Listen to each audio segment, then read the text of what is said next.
When water freezes to form ice, the water molecules arrange themselves within a crystalline structure, where the average distance between molecules is larger than with liquid water.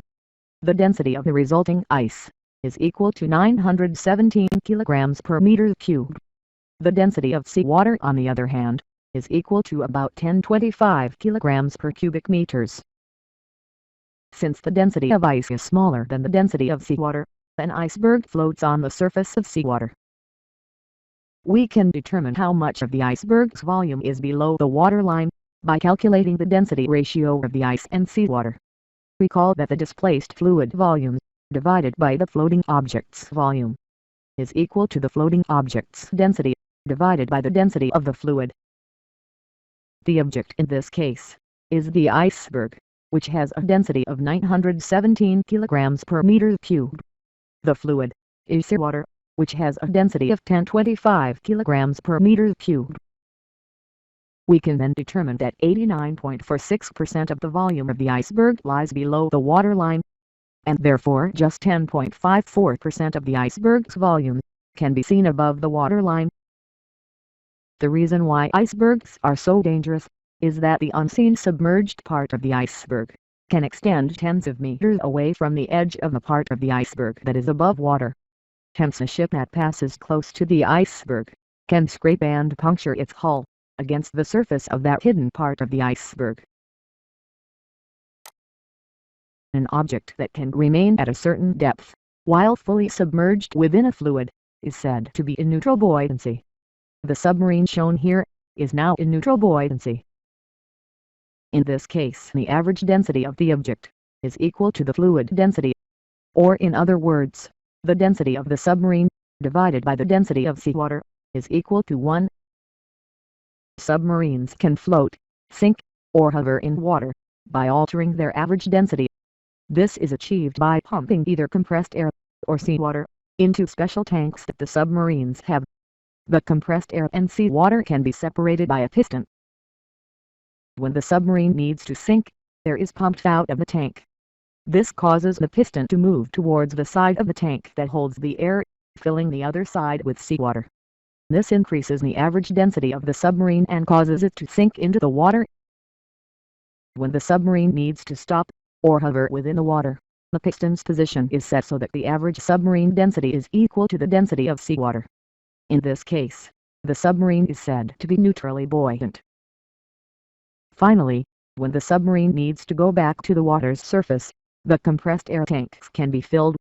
This causes the piston to move towards the side of the tank that holds the seawater, filling the other side with air. This decreases the average density of the submarine and causes it to float on the water. Fish can also compress or expand their gas-filled swim bladder to adjust their average density. Fish can then rise, sink or hover in water, in a similar way to a submarine.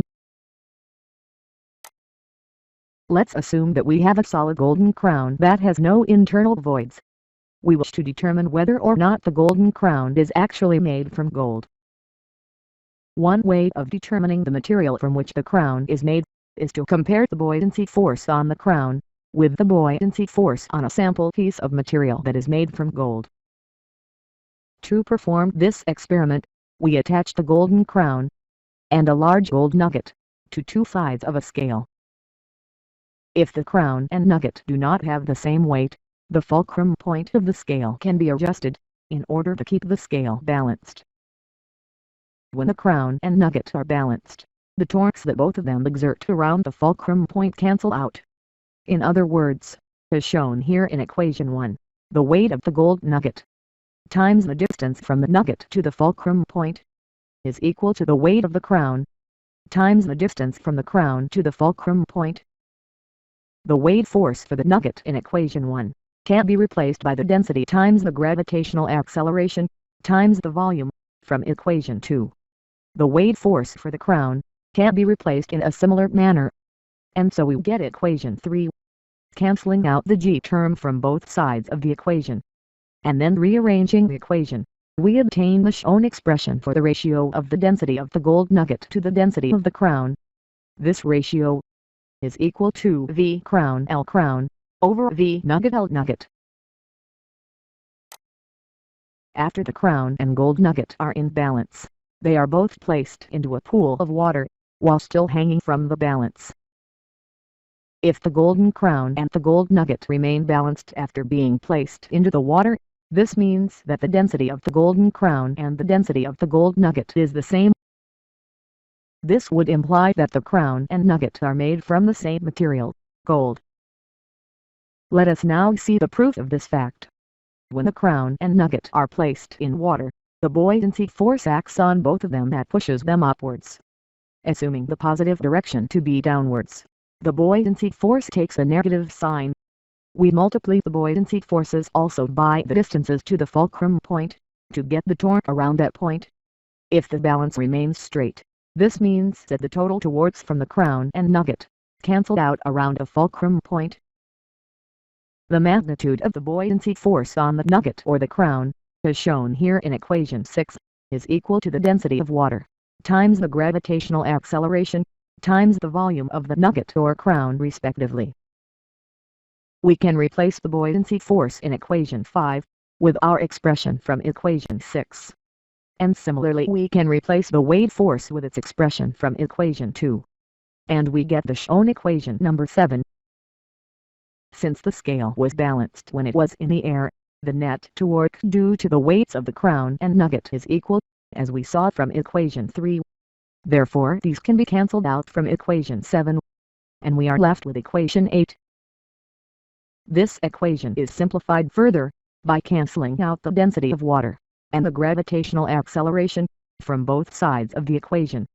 We end up with equation 9, where the volume of the gold nugget times the length between the gold nugget and the fulcrum point, is equal to the volume of the crown, times the length between the crown and the fulcrum point. We can rewrite this equation as a ratio, and substitute the result back into equation 4. We conclude that if the crown and gold nugget are still balanced after they are placed in water, then the ratio of the density of the nugget to the density of the crown is equal to 1. In other words, the density of the crown is equal to the density of gold. In the aforementioned experiment, the crown and gold nugget are both placed in water, after being balanced while they were in the air. If they remain balanced after being placed in water, this means that the density of the crown is equal to the density of gold. If the crown does not have any internal voids, then we can conclude that the crown is indeed made out of gold. On the other hand, if the crown side dips down after being placed in water, then the crown is made of a higher density material than gold. Finally, if the gold nugget side dips down after being placed in water, then the crown is made of a lower density material than gold.